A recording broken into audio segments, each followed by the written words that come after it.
Fraction. आज का topic fraction है। फ्रैक्शन का हिंदी भिन्न होता है। तो सबसे पहली बात है कि फ्रैक्शन कहते किसको है। तो फ्रैक्शन किसको कहते हैं? when an object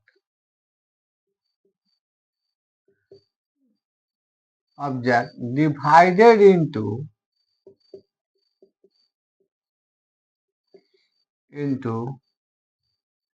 equal part,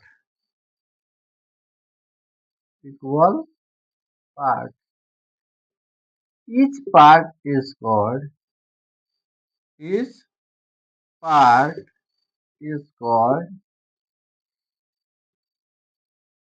fraction. अगर किसी वस्तु को इक्वल पार्ट में डिवाइड किया जाए तो प्रत्येक पार्ट को हम क्या कहेंगे? फ्रैक्शन। यानी इसको हम 4 पार्ट में डिवाइड किए हैं और एक पार्ट को लिया गया है तो वो इसका फ्रैक्शन हो गया 1/4। 1/4। It means a fraction equal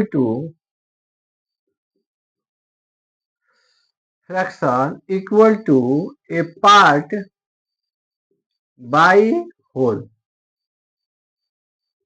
total से जितना पार्ट को लिया गया है वो जो है एक फ्रैक्शन को सूचित करता है, दर्शाता है। It means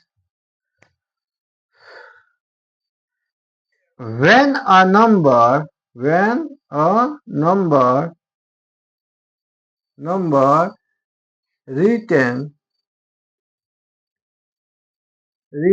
in the form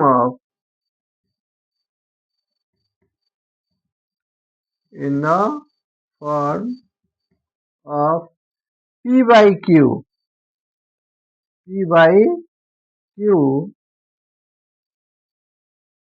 that is called fraction.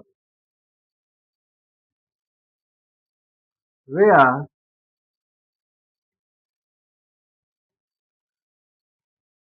hence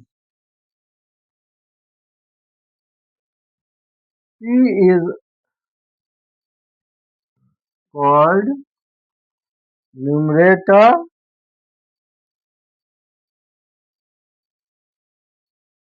and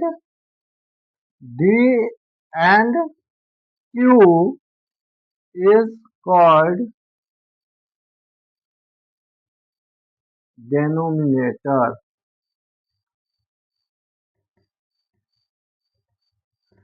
कह रहा है कि अगर किसी नंबर को P बाई Q के फॉर्म में लिखा जाए तो उसको हम फ्रैक्शन कहेंगे, जहां पर P को न्यूमरेटर और Q को डिनोमिनेटर कहते हैं।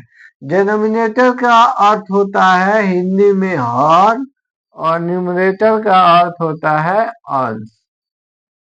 तो अंश और हर कहते हैं, यानी 1 को जो है हम न्यूमरेटर कहेंगे और 4 को डिनोमिनेटर कहेंगे। तो numerator by denominator is a fraction, उसको हम फ्रैक्शन कहते हैं। अब बात आती है कि मुख्य पॉइंट ऑफ फ्रैक्शन। फ्रैक्शन के कुछ मुख्य पॉइंट होते हैं।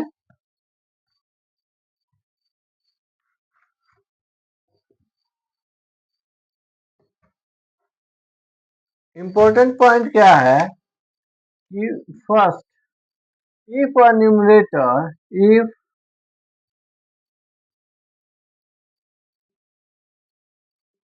a zero, then the the fraction is equal to 0। when जब कोई फ्रैक्शन को का न्यूमरेटर जो है 0 होता है तो डिनोमिनेटर कुछ भी हो ये इसका वैल्यू 0 हो जाता है। न्यूमरेटर 0 हो तो वैल्यू 0। दूसरा है कि अगर if numerator and denominator are are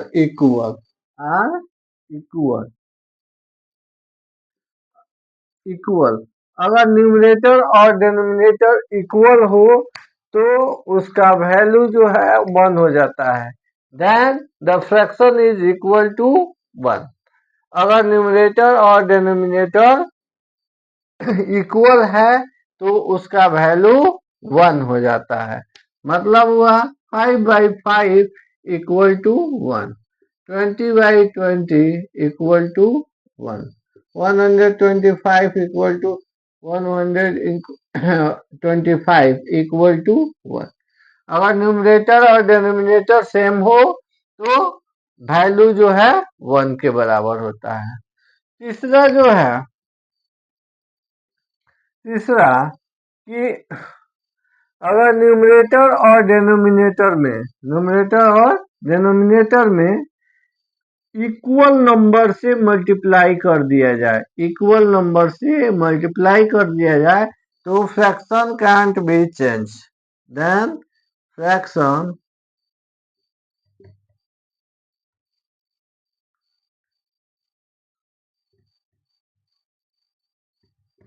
fraction change नहीं होगा।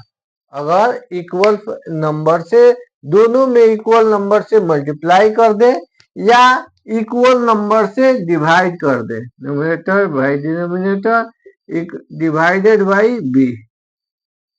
अगर इक्वल नंबर से डिवाइड करते हैं तो fraction can't be change, fraction change नहीं होता है, यानी उसका वैल्यू सेम रहेगा। मतलब हुआ कि 4/5 है, अगर दोनों में 2 से मल्टीप्लाई कर दें तो ये हो जाएगा 8/10 और फिर कट के ये आ जाएगा 4/5।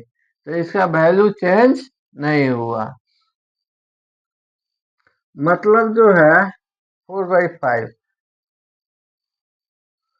अगर 3/4 हो, देखो 3/4 हो तो ये टोटल नंबर है, इसको 4 पार्ट में डिवाइड कर दिया गया और इसको 3 पार्ट को जो है टेकअप कर लिया गया, तो इसी को कहेंगे 3/4। अब इसको क्या करें कि सबको 2-2 भाग में बांट दे, तो ये हो गया 8। तो 8/6, यहाँ पर 1 2 3 4 5 6 7 8। अब 8 में जो है 6 पार्ट हो गया तो 6/8, यानी 2 से मल्टीप्लाई किए तो ये 6/8 हो गया। तो ये जो है सेम रह गया, मतलब जितना पार्ट जो है खाली था उतना ही पार्ट खाली है, और जितना पार्ट जो है कलर किया गया था उतना ही पार्ट कलर किया गया है। तो इसमें कोई चेंजिंग नहीं आया, केवल जो है डिवाइड हो गया। तो अब इस प्रकार फ्रैक्शन का कुछ मेन टॉपिक होता है।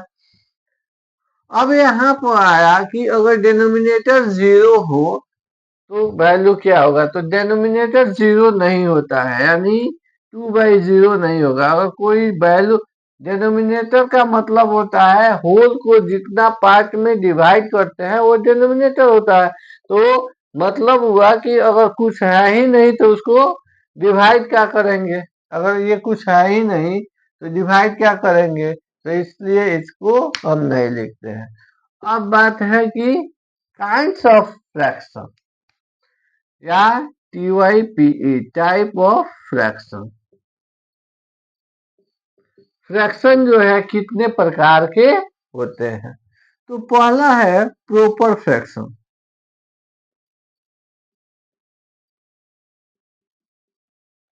अब प्रॉपर फ्रैक्शन किसको कहते हैं, तो अगर न्यूमरेटर जो है लेस देन डिनोमिनेटर से कम है न्यूमरेटर, तो उसको प्रॉपर फ्रैक्शन कहते हैं। एज जैसे 3/4, 2/3, 1/6, 9/12 ये सब जो है प्रोपर फ्रैक्शन है, क्योंकि न्यूमरेटर से डिनोमिनेटर जो है ज्यादा है सबका। लेकिन अगर 1/6 है तो इसको हम यूनिट फ्रैक्शन कहते हैं। क्या कहते हैं? Unit fraction. इसको हम यूनिट फ्रैक्शन कहते हैं। अगर न्यूमरेटर 1 है, ठीक है, छोटा है, लेकिन 1 हो जाए तो इसको यूनिट फ्रैक्शन कहते हैं। सेकंड जो है इम्प्रॉपर फ्रैक्शन।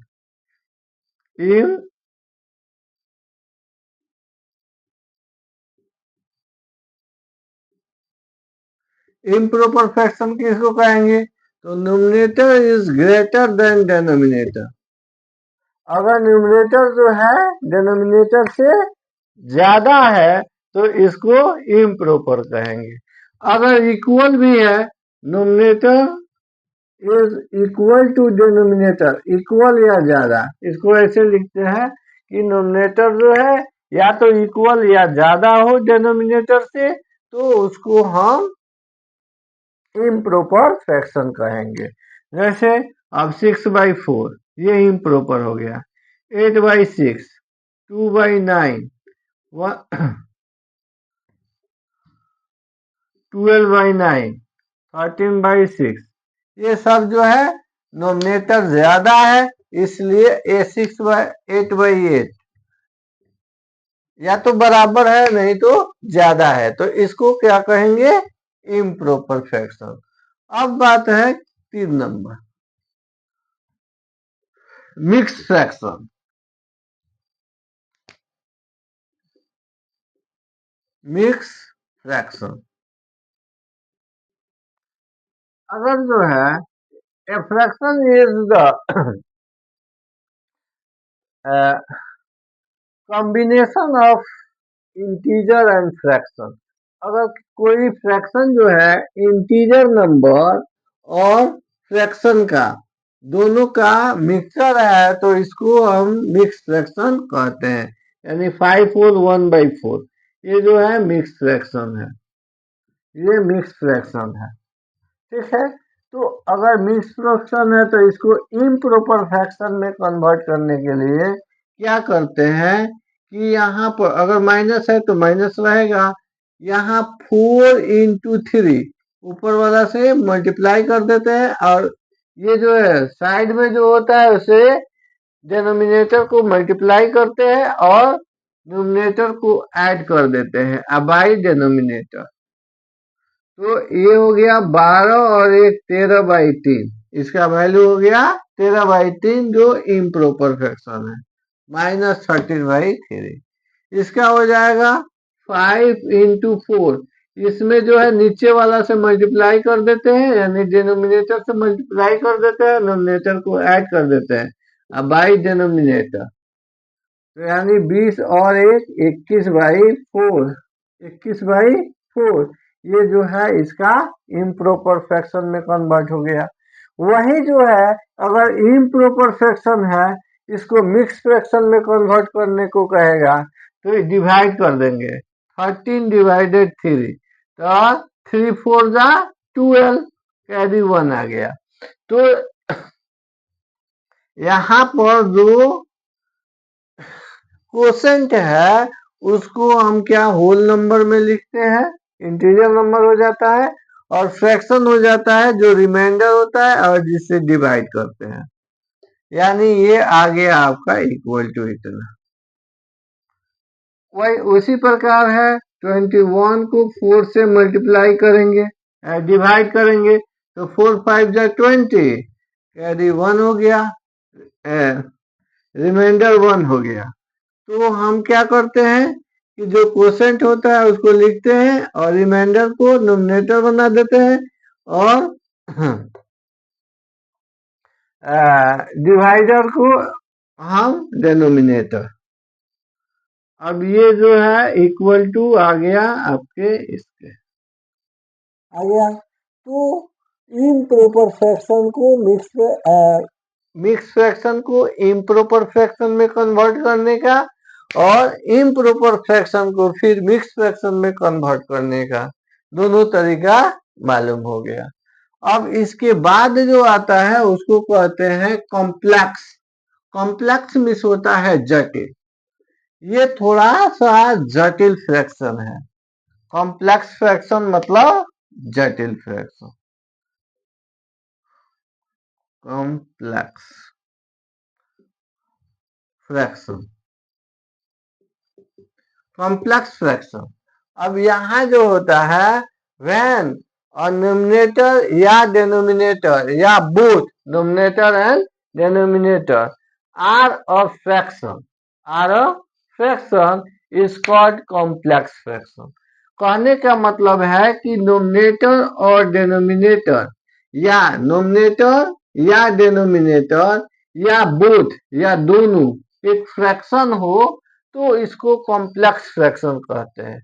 यानी अगर लिखा जाए 2/3/4 2/3/4 तो इसका मतलब है कि अब देखो नोमिनेटर के जगह पे 2 है और डिनोमिनेटर के जगह पे 3/4 है। या अगर यही 2/3 अब बटे 4 हो तो यहाँ पर नोमिनेटर के जगह पे 2/3 है और डिनोमिनेटर के जगह पे 4 है। तो अब देखो ये दोनों का वैल्यू कितना हो रहा है। तो अब इसको जो है सॉल्व करने के लिए जिसका डिनोमिनेटर नहीं है तो उसको 1 से डिवाइड कर दो, क्योंकि किसी नंबर में 1 से डिवाइड करना या 1 से मल्टीप्लाई करने पे नंबर में कोई चेंजिंग नहीं होता है। यानी अब ये 2 को हम लिख सकते हैं 2/1। तो अब ये जो है नीचे वाला का मतलब है कि डिवाइड करना, बांटना। डिवाइड करना तो ये डिवाइड में है तो इसको जब मल्टीप्लाई में करेंगे तो इसका नोमिनेटर और डिनोमिनेटर चेंज हो जाता है। यानी ये हो गया 4/3। क्या हो गया? 4/3। तो अब जो है इसका वैल्यू हो गया 8/3। इसका वैल्यू कितना हो गया? 8/3। वही जब ये है कि 2/3 और इसका डिनोमिनेटर कुछ नहीं है तो 1 रखेंगे और डिवाइड में है तो मल्टीप्लाई में करने के लिए नोमिनेटर डिनोमिनेटर हो जाता है और डिनोमिनेटर जो है नोमिनेटर हो जाता है, यानी ये 4। तो अब ये हो गया 2/12। अब सेम चीज है यहाँ पर, दोनों सेम है लेकिन नोमिनेटर की जगह पे यहाँ पर केवल 2 है, जहाँ यहाँ नोमिनेटर की जगह पे 2/3 है। तो अब देखो ये 8/3 हो गया, आई हो गया 2/12। ठीक है, तो इस प्रकार ये जो है कॉम्प्लेक्स फ्रैक्शन है और इसको सॉल्व ऐसे किया जाता है। उसके बाद जो है उसके बाद हम comparison of fraction, type of fraction हो गया। उसके बाद जो है तीसरा टॉपिक होता है comparison of fraction, of fraction. Fraction को कंपैरिजन करना, ठीक है, फ्रैक्शन को कंपैरिजन करना। तो जब कंपैरिजन करने का मतलब है कि तुलना, कंपैरिजन मतलब होता है तुलना करना। तो कौन सा फ्रैक्शन बड़ा है कौन सा छोटा है। तो अगर अगर जो है फर्स्ट में अगर न्यूमरेटर जो है इक्वल हो, are equal, numerators are equal, then अगर न्यूमरेटर जो है इक्वल है तो जिसका डिनोमिनेटर ज्यादा होगा वो कम हो जाएगा। जैसे मान लो कि सबका जो है नोमिनेटर 2 है और इसका डिनोमिनेटर 3 है, इसका 4 है, इसका 5 है। तो इसमें सबसे बड़ा कौन सा हो गया? ए बी सी में, ए बी और सी में सबसे बड़ा कौन सा हो गया? सबसे बड़ा सी नहीं हुआ, सबसे छोटा सी हो गया। क्योंकि अगर मान लिया जाए कि इसको 20 ठो लड्डू है, 20 ठो लड्डू है और इसको 3 भाग में जब बांटेंगे तो 7 तरीके का इस लगभग 6 पॉइंट कुछ आ जाएगा, मतलब 6 लड्डू से ज्यादा मिलेगा एक आदमी को। तो 2 आदमी को 12-13 लड्डू हो गया। अब उसी को अगर 20 लड्डू को 4 भाग में बांटा जाए तो 5 चौका 20 होता है, 5 लड्डू मिलेगा, जबकि यहाँ 6 से ज्यादा मिल रहा था। और 5 जगह बांटेंगे तो 4 लड्डू मिलेगा। तो यहाँ पे 6 से ज्यादा हो गया, 6.5। और यहाँ पर कितना हो गया, 5। और यहाँ पर 4 ही लड्डू होगा। तो कौन ज्यादा है, कौन ज्यादा है? 6.5 ज्यादा है, 5 या 4? 5। तो वही कह रहा है कि अगर न्यूमिनेटर इक्वल है तो जिसका डिनोमिनेटर जो है कम होता है वो ज्यादा हो जाता है, और ज्यादा होता है तो कम होता है। यानी डिनोमिनेटर का मतलब होता है उतना भाग, उतना उतना पार्ट में बांटना, उतना बार बांटना। ठीक है। यानी अगर सेम वैल्यू है उसको 5 जगह बांटेंगे।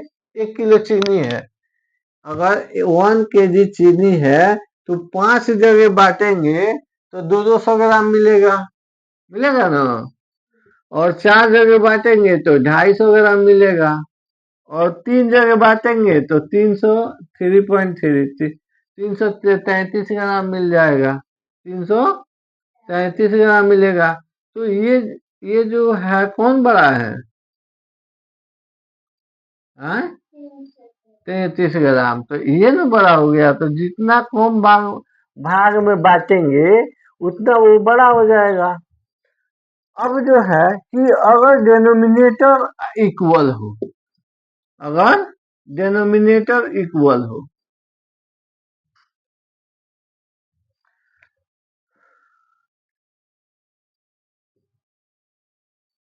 डिनोमिनेटर इक्वल हो यानी नीचे वाला पार्ट जो है इक्वल है। मान लो कि ये 4 4 4 है, तो ऊपर वाला पार्ट नोमिनेटर जो ज्यादा होगा वो ज्यादा हो जाएगा, जो कम होगा वो कम होगा। यानी इसका 1 अगर 2 और 3 है तो सबसे बड़ा कौन होगा? 3/4। सबसे ज्यादा जो है 3/4 हो गया, क्योंकि जो है इसका मतलब अब जो है सबको 4 भाग में बांटा गया है, सबको 4 भाग में बांटा गया। इसका मतलब है कि 1 भाग को लिया गया, इसका मतलब है कि 2 भाग को लिया गया, और इसका मतलब है कि 3 भाग को ले लिया गया। तो सबसे ज्यादा मतलब इसका 1 भाग का कलर किया गया, इसका 2 भाग का कलर किया गया, इसका 3 भाग का कलर किया गया। तो सबसे ज्यादा कलर कौन सा है?